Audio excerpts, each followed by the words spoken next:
What's up, everybody? Welcome back to another Sons of the Lamb episode. This is episode 4 and part 2 of a 3-part series of Sermon on the Mount. And again, joining us is none other than Clay Badalak. What's up, guys? Thanks for having me back. So yeah, but we're just going to talk about Sermon on the Mount, and how Jesus talks about giving, prayer, fasting, talks about worry, talks about just a lot of different things, serving two masters, and a lot of things that is really good. And, one of his most famous sermons and speeches he ever gave when he was here on earth with us. So without further ado, we can get started. To start off, he gets into it about teaching about giving to the needy is what it talks about. And just the whole section about giving, prayer, and fasting. It's quickly started to become one of my favorite parts of his Sermon on the Mount. Just talking about hypocrisy and or hypocrisy. I say that wrong, I think. I don't. Yeah. Jared always gets me for it. There's a few ways. But he highlights it in this, and it's so cool to see how relevant it is today, especially with social media and cell phones, I think.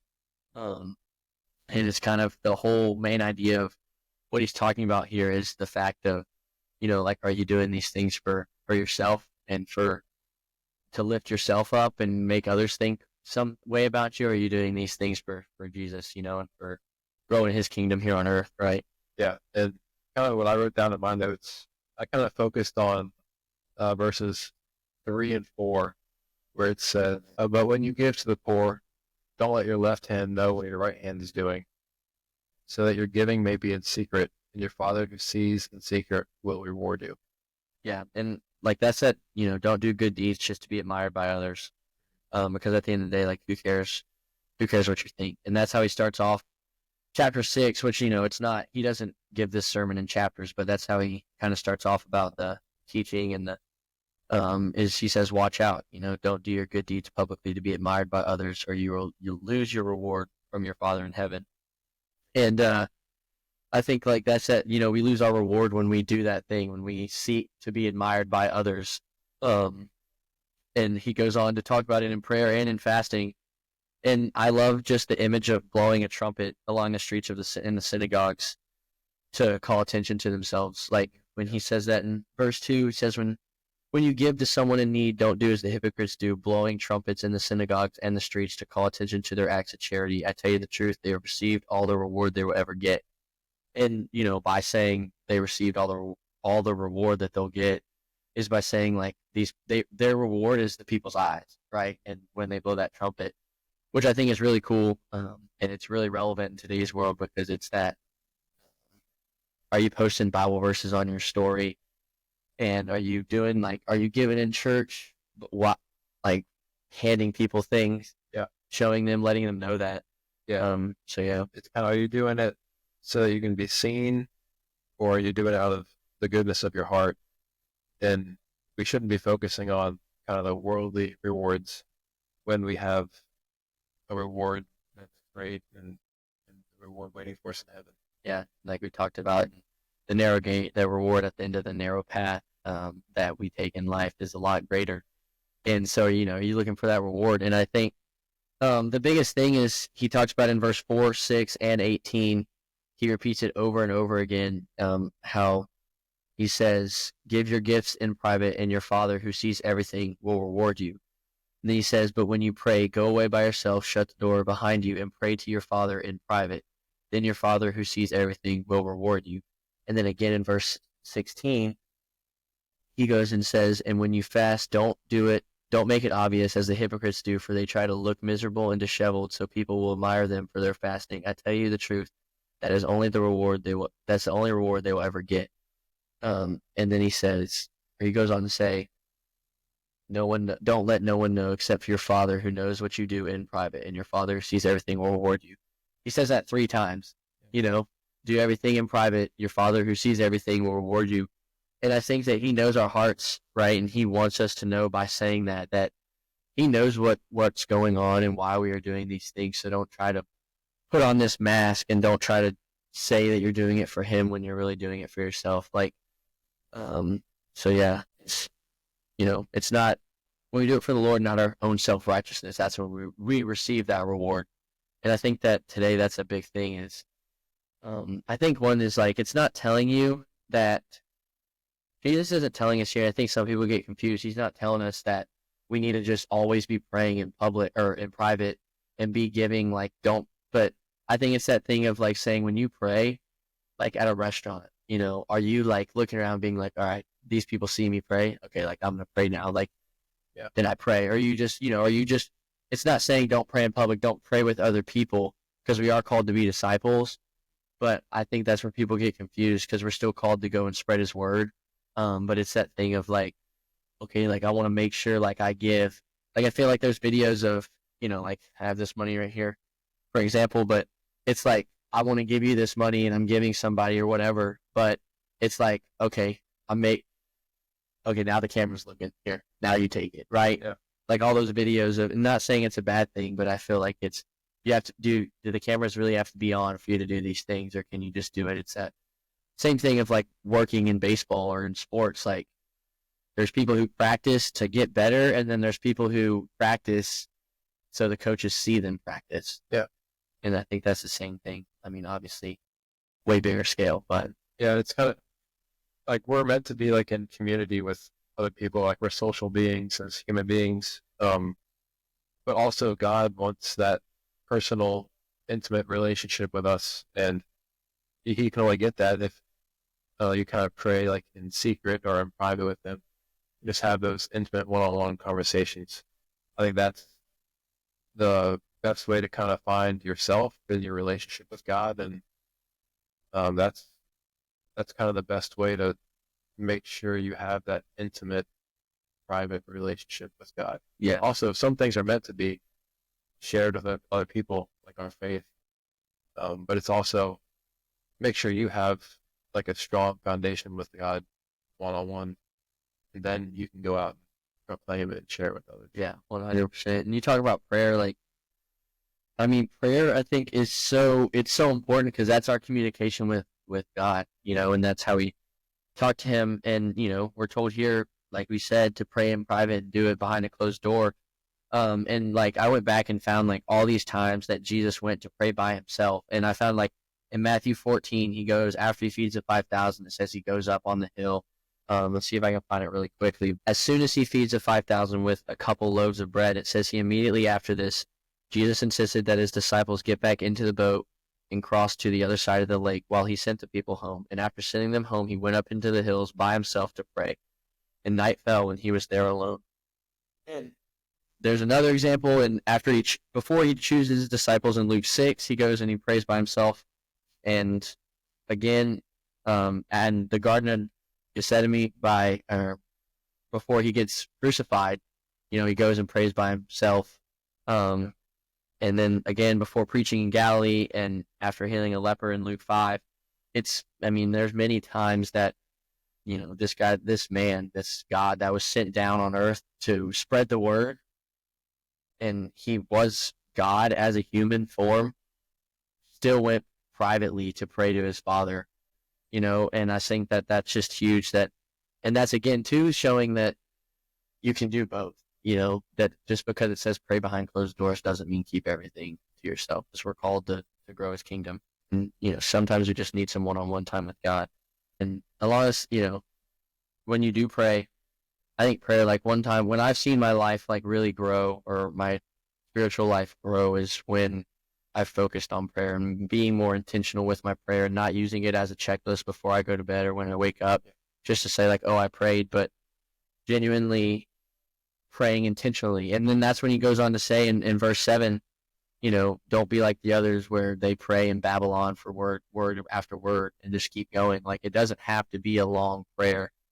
It doesn't have to be some wordy thing. It can just be something from your heart, and really intentional, and be present with God in that moment, not just trying to check it so you can go to sleep.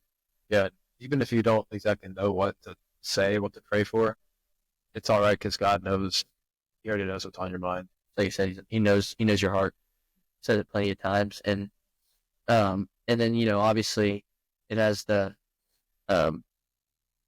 prayer that Jesus tells you to pray, and that's always another prayer. I grew up, our Father, art in heaven, hallowed be thy name. That whole prayer I grew up on, and he tells you there, like, he tells you, one, like, if you don't have words, you can just be silent, just spend that time with the Lord. But two, if you don't know what to do, pray this verse.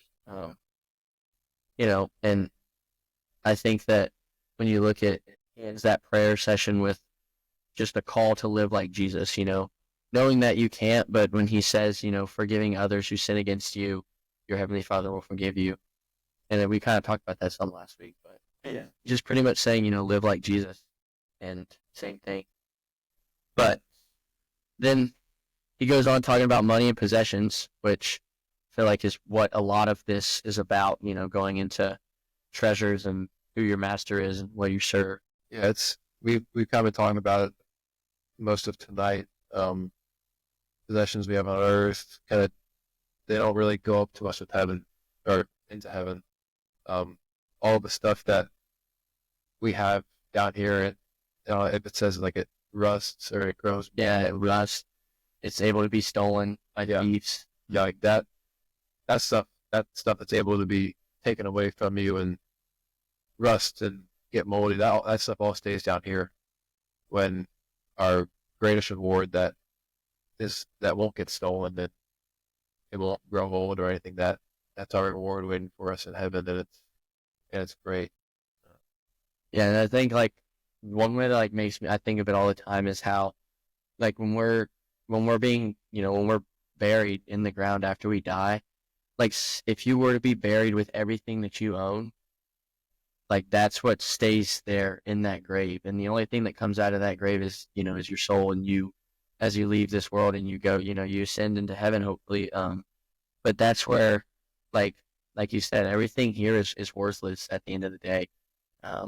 Yeah, like there's things that we need to survive, and things that help us, and Jesus gets into that as well later on. But the things of this world are temporary, like it's mentioned so many times. And at the end of the day, they're all worthless.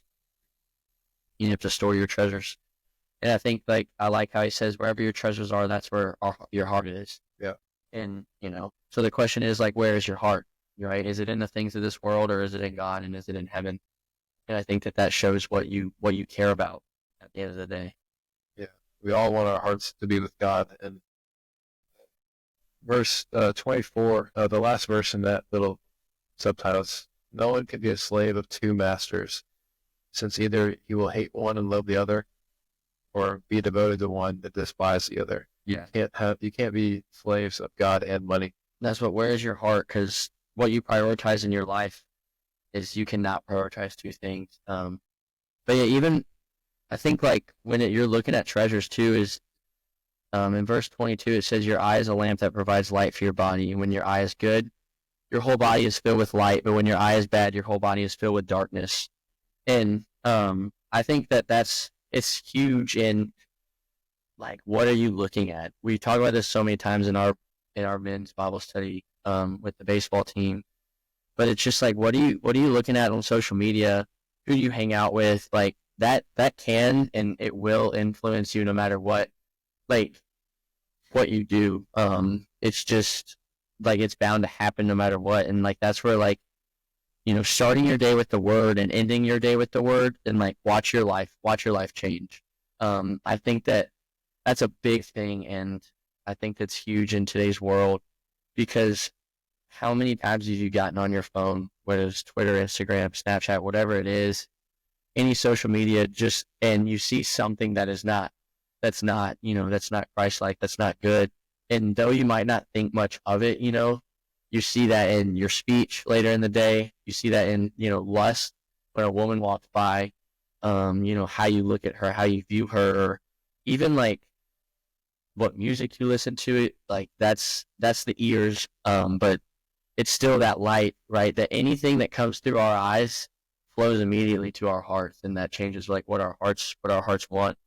And it starts with your eyes, and it lights up the rest of the body. And that's why, you start your day in the Word, you're going to have a little bit different thoughts. I think that one thing I noticed with that is music. I think for me, is the kind of music I listen to really changes. I mean, obviously changes my mood in general, but changes kind of just the way I talk, and my thoughts, and I think a lot of that way. Yeah, I think the music thing, I kind of pay attention more to the lyrics. And when I see like derogative and kind of like these ugly lyrics, kind of, I just, that doesn't really hype me up as much as it used to in like high school and grade school. Yeah, it's kind of, and back to like if you start your day with the word and end it with the word, you kind of see your interactions with people throughout the day kind of change, and they're just different and better, and you see people in a different light. And it's like, it's peaceful. It's Yeah. like, it's good for you. Yeah, I think it's just like the people that you're around and the things that you watch, like you said. Because like one thing that I notice about myself is, and like when I come back here after like a break, being at home with my family and like that, and I come back here to being around a bunch of guys all the time. Like it's not like it's a bad thing, but you can tell how my attitude and the way I talk to people changes just based on, because you always have to be on guard when you're around a bunch of guys all the time. Yeah. And always being defensive. And it's so, but it is, I can see how it takes me like time to kind of, because at home walls are down. It's very, I'm not getting attacked per se all the time for anything I do, which is, it's all fun and games. But you can tell when I come back here, I do become probably a little bit more hostile just because I am always on guard, ready for something to happen. And that's that example. That's a small example of how your eyes are, and the company you surround yourself with. I think it says in Colossians somewhere that bad company corrupts good character, and like that's never been more true. We talked about that in the point 2 weeks ago, a service that we have on Tuesday nights, and how like the people you hang around really influence you more than you think. It might not be some crazy jump and just like a snap like we talk about a lot, but it is something that over time you just see in like, what music you tend to listen to, or how you look at people and how you talk and how you think. So Yeah, it's just like anything you're not super skilled at. If you practice it, the more you hang around like a godly community, it's going to affect the way you think, the way you live your life. Overall, it's going to bring you closer to God because people around you are helping you do that. yeah, and I think, but yeah, then that Jesus goes on to talk about the two masters like you mentioned, and one of my buddies sent me a Instagram reel the other day of some dude doing a sermon, and I'm gonna try to demonstrate it here, but it was almost like, you can see, I'll just use these, but it was almost like, so say like there's money right here, and then there's the Bible's over here, right? And serving two masters, and like they say, you can't do both. We'll try to do this without getting hurt, but they talk about how over here, and they walk up this ladder, these rungs, right? And at some point, you can serve these two masters. I can't do it kind of ladder, but it's almost like you can demonstrate it like doing the splits in some way. You're going to keep getting pulled in both directions, I guess. And as you get pulled in both directions, you're eventually going to hit a breaking point which I'm not flexible, so my breaking point is a lot higher than a lot of people's breaking points for this demonstration. But I want to start going, and we're good. And it hurts. But you eventually hit this breaking point where you can't go anymore. And they use the ladder in that demonstration of eventually you hit, this equilibrium. And that's saying like you can't straddle the fence. You can't serve two masters, because at some point you're going to have to make a decision.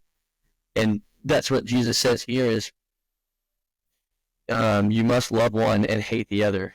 And I think that it's so easy to, you have to fully commit one way at some point. Right now you can live this life of sitting on the fence is how a lot of people put it, where you kind of sit on the fence and you're on both sides, or you climb up the ladder on both ways, whatever it may be. A lot of people put it in different ways, but at the end of the day, you have to commit to one. And I think that in today's world, we so easily slap on the Christian name tag when we walk into church, or when we walk into a Bible study, or when we do this podcast. We just slap on a name tag when we're in that area, but then once we leave, we rip it right back off, and we live a life that's a separate life away from God, thinking that we live two lives. And I think that that's huge nowadays is, are you taking, if you go into church, are you taking what you've heard and are you living like that? Or are you just going to church, being a Christian while you're in church, but then once you leave church, like you're back to like, the normal life of what it was before? Are you truly changed? Yeah. Yeah. It can't be temporary. It's got to be 24/7 every day of the week. If you're really willing to submit yourself to Christ, it's a full-time job. Pretty Yeah, much. it's a full, yeah. And like you said, you have to commit. Because we so frequently adapt to our surroundings, just trying to meet the expectations and like the eyes of others instead of just having an unwavering faith no matter what. Because it's talked about over and over again, like we're going to suffer and it's going to be frowned upon that, you're a Christian in some communities. And we're lucky to be in the southeastern United States where like it's more normal to be a Christian. But a lot of places, you you have that Christian tag on and like you're scolded for it. But that's in that situation where it's again like, are you having that unwavering faith, or are you just wearing that Christian name tag when other people around you are wearing that Christian name tag, just so you kind of fit in? But when you leave and you go back to your house with your roommates that aren't as close to Jesus as some of your other friends are you changing? Are you scared to have that name tag on? So you rip it off or you cover it up. You try to hide it all night so so you're around those people and they enjoy you, right? Which I think is a huge thing nowadays. And I mean, so easily could be the same for us, right? Like you could be doing this podcast and then when we leave, we walk out that door right there, we take our name tag off and we go live a life of whatever we want to do. And nobody knows it there, but watching this or whatever, but God knows and he knows our heart. So you can't hide, you can't hide separate lives from God. Then he goes on and Jesus talks about worry, which is a huge thing for me. And this little section has one of my favorite verses in all of the Bible in it that we'll get to. But I love how he starts it with, like, don't worry about whatever. And he says, can all your worries add a single moment to your life? He says that in verse 27. And no, like, right? So why do we worry when we have the Lord of all of heaven and all of earth on our side? Uh, I love how he compares us to like birds and to flowers in that way too, in the field. And, he has his analogy of if God cares so strongly and provides for them day in and day out, would he not do even more for us because we're his most precious creation, right? Like we are the most sophisticated and intricate creations and we are made in the image of him. And we still worry even though he provides every day. I love how like he says, look at the lilies in the field, how they grow. They don't work, make their clothing, and yet Solomon in all his glory was not dressed as beautifully as they are. And if God cares so wonderfully for wildflowers that are here today and thrown into the fire tomorrow, he will certainly care for you. So why do you have so little faith? I think that's perfect of like a flower's life. Grass is life. Like the life of a plant is so short, but it is so beautiful, right? Like flowers are this thing you give to people to show them that you appreciate them, show them love. And it's also just this beautiful thing of God's creation, like we talked about with sunsets and whatever. Which, by the way, still remember that. Talk or describe people, or as you would describe a sunset, something like that along those lines. I guess I don't remember it that well. Gotcha there. Something like that. But yeah, if he can make these things that are here for, you know, I guess if you think about it, just a season of the year, right? Like during the spring, he made these things so beautiful. What makes you think that his most precious creation will be cared for and provided for? Yeah. Yeah. I took note of the last two verses and in my notes, I kind of wrote them backwards because I think it made a little more sense to me. It was verses 33 and 34. I'm going to read them here backwards. It says, each day has enough trouble on its own. Therefore, don't worry about tomorrow because tomorrow will worry about itself. Seek first the kingdom of God and his righteousness, and all these things will be provided for you. And I think that last verse kind of sums up that if we just focus on God and all of his treasures waiting for us in heaven, and like these earthly desires we have and anxieties we have, they won't seem so big to us anymore. Yeah, that's my favorite. Verse 33 is a verse that, like, probably one of the first verses that I think I memorized on my own. Growing up, we had a verse for the organization I was in, but 2 Timothy 4:7, which is, I fought the good fight, I finished race, kept the faith. But I think that was kind of just embedded in me. But like on my own, that's the first verse I've memorized, just because I am a anxious personality, I would say, and that's a verse that I've always cling to. And like you said, I like how you flipped it around. I think that's perfect, and because that's almost like that's how I wrote in my notes, like how do we be less worrisome? And it's like that's the answer, kind of. I feel like is seek the kingdom of God above all else and live righteously, and He will give you everything you need. Like, and I think that that's a perfect way to end the section about worry. Yeah. Is like you said, you flipped it for that reason, because it's almost the answer is that right there. Yeah, I kind of wanted that to be like the last thing that you read, that you kind of take in your mind, is that um, seek first the kingdom of God and His righteousness, and all these things we provided for you. I think that's kind of the main. Yeah, it's kind of how you can just live your life, is just seek God first, and the kingdom of God will be provided for you, and everything will be all right. Yeah, that's perfect. Because yeah, it was actually my wallpaper for a while. With like a nice little picture in a verse like that. It has changed recently because we got some cool pictures, but that is a verse that I think it's kind of the answer. And there's been so many times, I think, throughout my life where I've been stressed, right, and anxious about something, and I've said to myself, like, let me get all these things done so then I can go to God.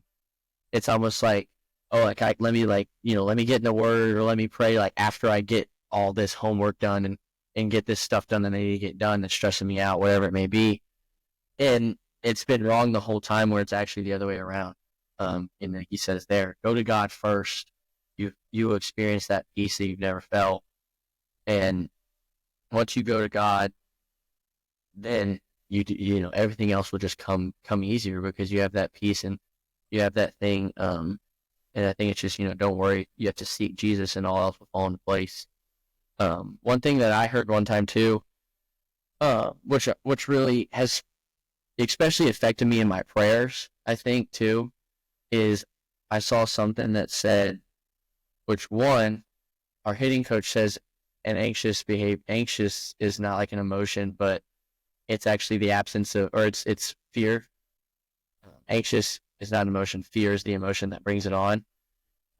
Which kind of plays into this. One thing I heard, I don't know where I heard it or whoever said it, but it's played into my prayer a lot, where it's, if you are worried about something, it's the absence of gratitude.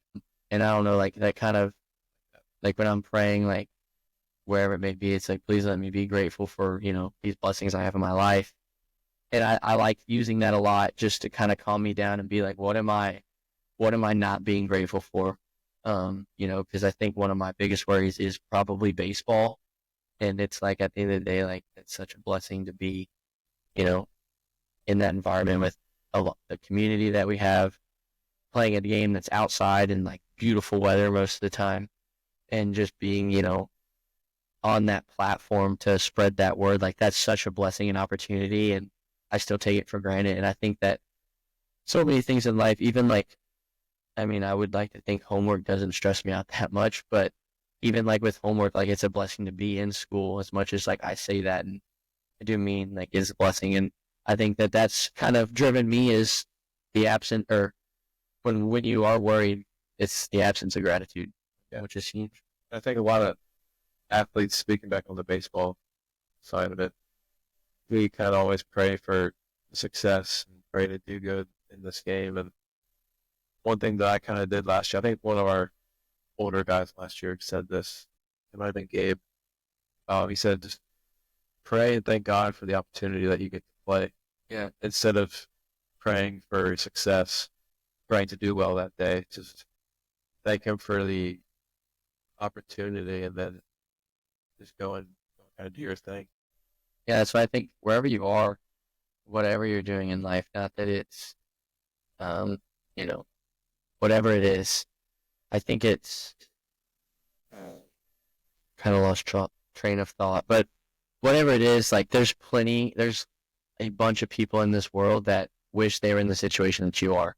Not, not even speaking on baseball, just being at a nice school, being in a family, just with a family, having some friends, having a car, having a place to go eat food, all these things. Like there's people that are like praying and just wanting so badly to be in the situation that you're in, and you take that for granted every day. Like waking up, you take for granted every day. Like we take that for granted, and that's what he talks about is like you're not even promised tomorrow, so why even worry about tomorrow?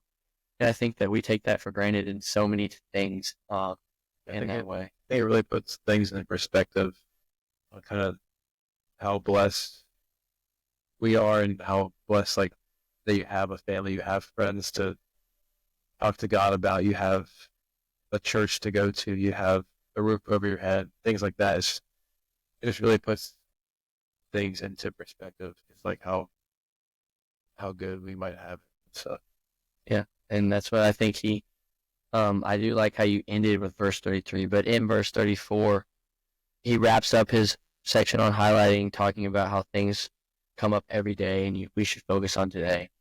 And I was doing a study on it was called Habit of Gratitude, kind of creating a habit of gratitude. And it spoke about, think about like every day we're given a certain like amount of strength to carry. So say like today, like all I can carry no matter what is 100 pounds on my shoulders. And I'm going to max that out probably every day. So why in the world would I take weight from tomorrow and put it on my shoulders now? And I like that a lot and thinking about like worrying about tomorrow. Like don't go and grab weights from tomorrow because eventually you only have so much strength and eventually it's just going to crush you. And, you're going to fall into that rabbit hole. And I don't know, I like that a lot. It's kind of just putting that on. So it's a good one. I'm gonna have to use that. but yeah, but it's the same thing of like in life, like, you take these things, like think of it one moment at a time, or in baseball, they say one inning at a time, in sports, they say one game at a time. Like, it's funny, but I don't know how many of you watch Friends, but in Friends, Chandler Bing, he's about to get married and he's freaking out. He's going crazy. He's worried sick and doesn't know if he can do it. He's getting cold feet, obviously, but it's like on steroids, on steroids, he's going crazy.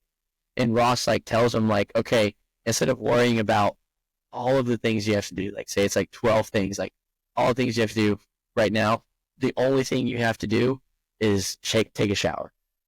And then, it's like, wow, that's not that bad. All I have to do is take a shower. Goes and takes a shower.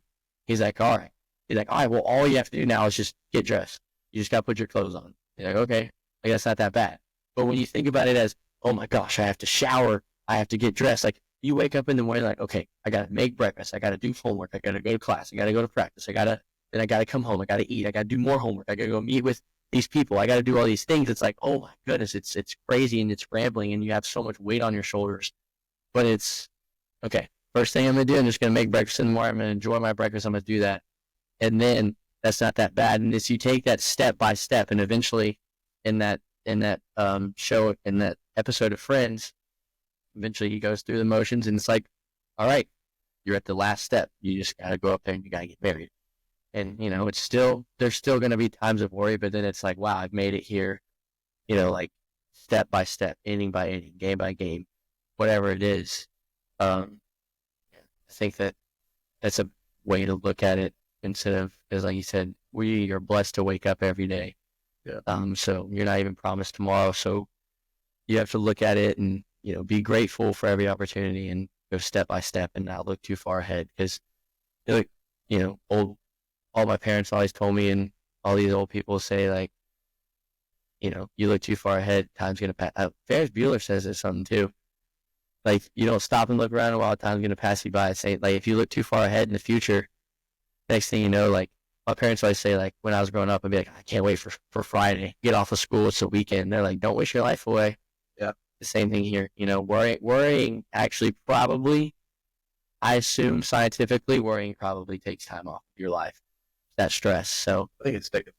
it for sure doesn't add. Yeah. for sure. But if you don't have anything else, move into Matthew 7 next week, the last part 3, the last of this 3-part series on Sermon on the Mount, talking about judging others, effective prayer, the golden rule, narrow gate, true disciples, and building a solid foundation, which kind of all connect to what we have talked about some, but get excited because it's going to be good. But, stay tuned and make sure to tune in to the next one. Yeah, I think it's going to pull it all together next week. Yeah, I think he pulls it all together. Jesus kind of knows what he's doing, I think. Before. Yeah, I trust him too. So, but with that being said, God bless you, and thank you for listening to Sons of the Lamb. We'll see you next time.